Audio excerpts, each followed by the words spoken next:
Jim, your report on the safety rating of football helmets worn by Long Island's high school football teams appeared last year. What prompted the investigation, and what were the findings? You know what prompted it more than anything else was just the fact that this concussion issue is here to stay. I mean, it's just very clear that if anyone who is playing a collision sport, which obviously football is, at any level, you have to be, you have to know what's going on. And really what prompted it from the high school level was that, the kids are the ones where it really trickles down to. I mean, we've been hearing about it for, almost close to a decade now with what's going on with the NFL. It's starting to trickle down to college. Teams are changing the way they do their practices. But, in terms of high school, I mean, nowhere on any level are there more people playing football than in the high school level, and we really don't know to what degree concussions are an issue.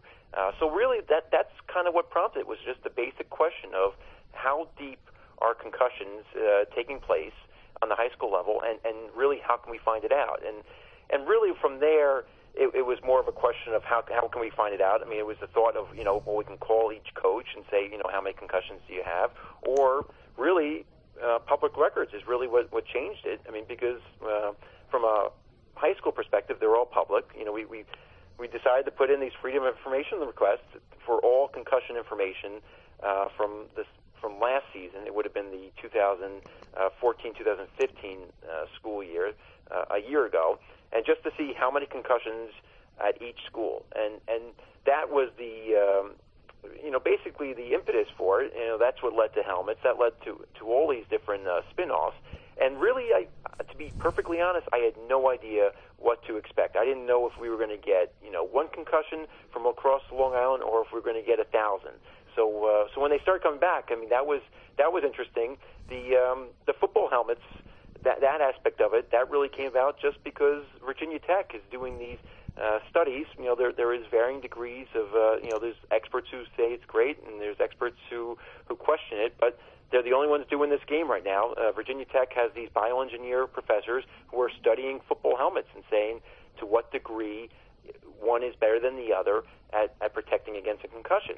So what we found, that going into last season, going into this past school year, there were 885 football helmets in circulation that were classified as low performers. These are basically the 1- and 2-star helmets on a 5-star scale. These are the ones that have not been produced for close to 5-6 years, and these Virginia Tech bioengineer professors said they should not be in use right now, in their opinion.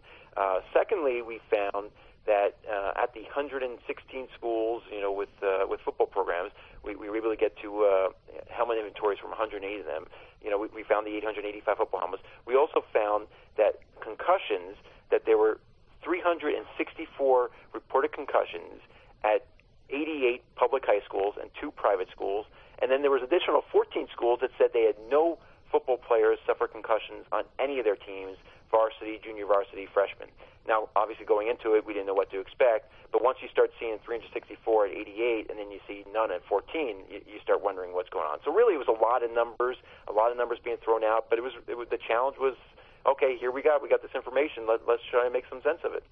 Now, the 14 that said they reported that reported no concussions, is it possible that they just weren't able to detect when a player had a concussion? That was the question was, well, why are these 14, why do they have no concussions? Is it because they are like ahead of the game in terms of they don't hit during practice, and then they've limited concussions to the point where they're not happening? Or is it that they don't have an athletic trainer on the sidelines? Is it that they're ignoring the signs? I mean, that was the challenge there. And when we spoke to experts, they said there's just really no way of knowing unless you're there. So we were able to call the schools, but they claimed, they ran the gamut. Some of them actually didn't have athletic trainers on the sidelines. And an athletic trainer is obviously someone whose main goal is the health and safety of the athletes. It's logic. I mean, every school should have an athletic trainer on the sidelines, especially for a collision sport. It's not a rule. It's not a regulation. And some of these schools didn't. Some of the schools did, and so maybe they were doing the right thing. And also, experts said there's luck involved. I mean, the same hit could happen to the same kid. One kid could walk away, and one kid could be concussed. I mean, there's really no rhyme or reason to why that person's genetics, allowed for that hit to lead to a concussion. So really, there was no defining reason for why those 14 schools had it. It's just that experts said, the 14 number was high. What was the most surprising thing to you that you found when you were doing the investigation? You know what? I think the most surprising was that Virginia Tech has been testing their helmets. Every helmet that's available for high school football player is being tested by Virginia Tech. They've been doing it since 2011. I did not know they were doing it until last year, but I'm not a high school football coach or an administrator. I was surprised that I would say more than half of the high school people I spoke to did not know Virginia Tech was doing these rankings, even though they've been going to a lot of these conferences. The information's been out there. They post the ratings online. And then secondly, that, about 10% of the helmets in circulation on Long Island going into last season are these helmets that really have not been produced. They basically stopped producing these helmets once the Virginia Tech ratings came out, because the industry, the manufacturers said, we can't, produce a helmet that's a one-star helmet. That even if we disagree with this rating system, it's a one-star helmet. It's being rated as the worst on this scale. How can we redo this? So they took them off the production line almost immediately, within months from the ratings being released in 2011. Yet, because there's this rule with helmets that they stay in circulation for 10 years, they have a 10-year lifespan. Essentially they could still be being worn. So that one-star helmet, if it was produced in 2011, could still be worn in 2021 by the helmet manufacturers' laws. So essentially, I guess I was just surprised that so many of those were still being used, and it obviously is not something that made people feel good. Now, in the film Concussion with Will Smith, that's in the theaters now, the person that Will Smith portrays, Dr. Amalu, he did research into concussions suffered by players in the NFL. And he did a report based on his research. And it was not received very well by the National Football League at all. How did the coaches, athletic administrators, and parents on Long Island react to your report? Great question. As I was doing the reporting, there definitely was a sense of what are you going after and what's your motivation. I every time I told them I'm just interested to know the numbers of concussions, and I'm just interested to know, and I was very upfront about I'm getting helmet inventories from each school, looking to see how they rated on this Virginia Tech scale. There was, questions about that. I mean, and I guess to some degree, I haven't dealt with a lot of these people before. They were skeptical about where I was going with it, even though I tried to be as clear as I could.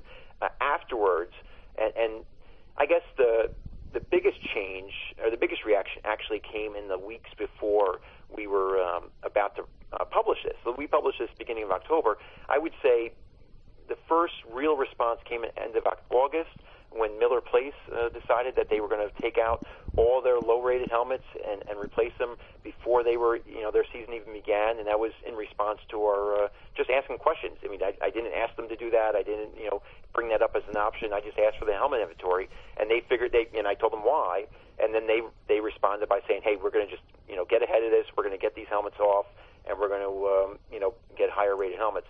That really spurred, that really took off. The steam really picked up on that. I would say, mid-September up until the publication date, where basically schools were reaching out to us and saying, we're going to get, new helmets. We want to replace these helmets. It almost was hard to keep track of how quickly it was happening. I had to, reach out and double check and ask for, each school that was doing this, I asked for their receipts just to have proof of this, to update their their records, and that was the biggest reaction, just in the sense where they realized that, hey, this is a legitimate study, and we need to react to this.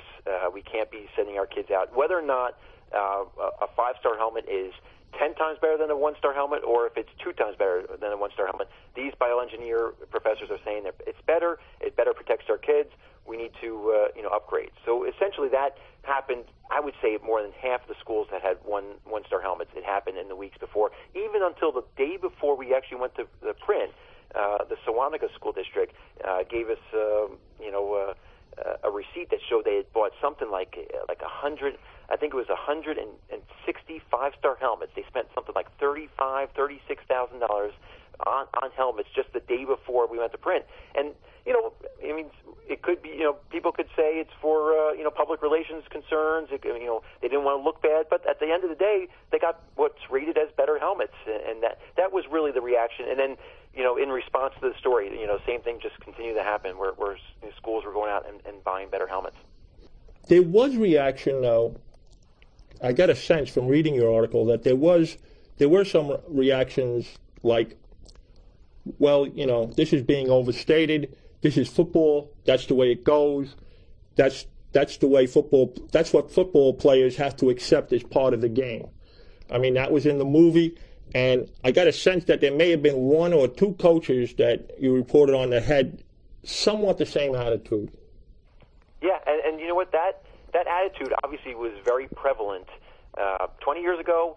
It was starting to go away, probably like 07, 08, when the CTE stuff and the NFL was just starting to break through, and it is going away now. But you're right, it is still there. I still heard it. Not as many, not too many. I mean, there were more coaches in the opposite. More coaches stressed the positives of keeping the head out of the game, and just all along that there was a concept of we need to do better. And I definitely got that impression. But that being said, there are definitely coaches out there who felt that this is being overstated, who felt that concussions is being overstated, and felt that the helmet investigation or examination was barking down the wrong tree in that regard. So it was. It was interesting to see the gamut of reactions that we got, and that thinking still exists. Now, football is a smash-mouth sport. I mean, coaches, as much as they want to talk about safety and the welfare of their players on the field, they're still basically promoting hitting them hard and hitting them often. Is a 5-star helmet going to be able to protect a young athlete who engages in a helmet-to-helmet hit at like 15 miles an hour? Yeah, and that is a great question, and that's where the helmet ratings are criticized, because there are experts out there that say the helmet ratings actually hurt the concussion awareness, because they say that a person's going to put on a 5-star helmet and say, you know what, I have the best available equipment on me. I'm going to go out there and I'm going to, I'm not worried about concussions. When experts are saying, regardless of what you have in your head, you need to protect your head. You can't rely on the helmet to protect your head. You need to protect it. You need to not hit with your head. You need to try not to be hit in the head to the best of your abilities. A 5-star helmet, from what the Virginia Tech people say, will do a better job of protecting you than the 1-star helmet. But it's not, there are going to be hits that are going to cause a concussion regardless of what you have on your head. And frankly, there's been a push recently for helmetless practices.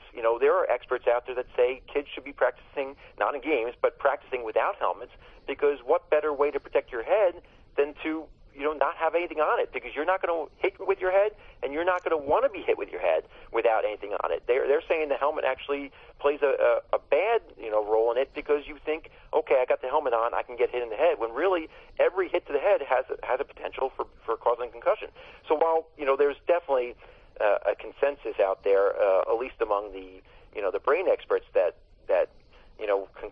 helmets and a 5-star helmet will protect your head better than the 1-star helmet, there is definitely a thought process that how much does it help, and is it hurting hurting the mentality of when you go up there and what what the players are thinking, whether it's a kid or a football player, NFL player, when they go on the field. Because in no way should you be thinking that you should be going out there and wanting to hit with your head or wanting to get hit with your head or feeling like it's okay to be hit in the head, because that will always have the possibility of long-term damage or a concussion.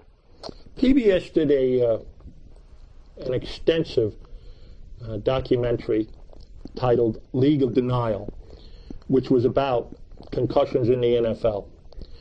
And Dr. Amalu was a significant part of that documentary. And he relates a story whereby one of his colleagues said to him, "Do you know what the implications of your research is or claims?" And Dr. Amalu said, "No, tell me." And he said, if only 10% of the mothers in America took this research to heart and said, my son is not going to play football, that would be the end of football in America. Is football on the verge of extinction because of the concussion stories now and other stories like it? You know what? It's a fascinating question, and I mean, you can't understate. I mean, you pulled out the exchange that essentially is why we're here today. You know, how we got here today. Like, there's no understating the importance of what Dr. Amalu found that day. Now, would someone else have stumbled upon it? Probably. But we are here there today in 2016 talking about this because of what happened that day, and that was, a decade ago. Who knows how much longer it would have taken to get to this point. But I mean, we're here, and we're still not even at the point of completely understanding the depths of it. In terms of football, in terms of where football is going to be, you know what? The bottom line is there's not one high school football team on Long Island that stopped, its program because of concerns over head trauma. If that's going to happen, it's going to start at the youth levels, like you said. It's going to start with the young kids, because the parents are the ones playing the major role in it. For they're looking out for the health and safety of their kids. And last year, Oyster Bay High School, the Board of Ed had a discussion at the Board of Ed about whether to cancel football. And and Oyster Bay is not exactly a football hotbed. They've not had a winning program. They've been competitive in years, but I mean, it hasn't been the best of runs for them. And they had a turnout that was positive. I mean, their turnout was, we want to keep football. And there was a doctor on the Board of Ed who really pushed for them to cancel it, citing safety concerns. And he considers himself having failed that day, because he went in with the intent in that meeting to have them cancel the program. And in exchange for essentially not canceling it, they decided to spend a significant amount of money on new helmets with sensors that basically say, this kid just took a hit over a certain threshold of force, and you should go check him out. It doesn't say he had a concussion. It doesn't have anything like that. It just says, he got a significant hit. You might not have seen it. Go check him out. And maybe that's where we're going. Right now, people clearly don't want football to end. Football is the most popular game in America. I mean, there's definitely, if it's going to end, if the point that you're mentioning, if we get to that point, it's not going to be 2016, 2017, 2018. It's going to be a long time away. But we're on a road right now where we don't know where it's leading, and maybe it's going that way. I mean, we certainly didn't know we were going to head this way back when Dr. Amalu found this. If you had a son, Jim, I know you have two beautiful daughters. If you had a son who wanted to play high school football, after your investigation, after all the research that you did, what would you tell him? I've been asked that question a lot. I've been asked that question a lot since this. I was working on this for 7 months. I think we started in May, so it's been a while where this has been the central focus of my work days. And friends, readers, people in the office. I get that question a lot, and my answer is always that, like, honestly, I can't answer that because I'm not in that situation. Like that, it's easy for me to say, no, I won't have them play because I don't have sons. Or ease me to say that, yes, let's have them play. But because I'm not in that situation, I don't know how much you're going to grapple with that because, I mean, who wants to tell their sons no? I mean, who wants to, obviously you're looking out for their safety and you want them to be safe, but, I mean, if your, 12-year-old son is gung-ho about football, I mean, I'm sure it's very hard for parents to say, you know what, we can watch it on Sundays, you can watch all your friends do it, but you know what, I'm worried about your brain, you can't do it. Now, there's nothing wrong with saying that, obviously, but I realize what goes into that. So, you know what, I think my takeaway from talking to people, and I've spoken to a lot of people about this in the last, year or so, my takeaway is that is such an individual decision, and it's so easy to say yes, but it's got to be so hard to actually do it.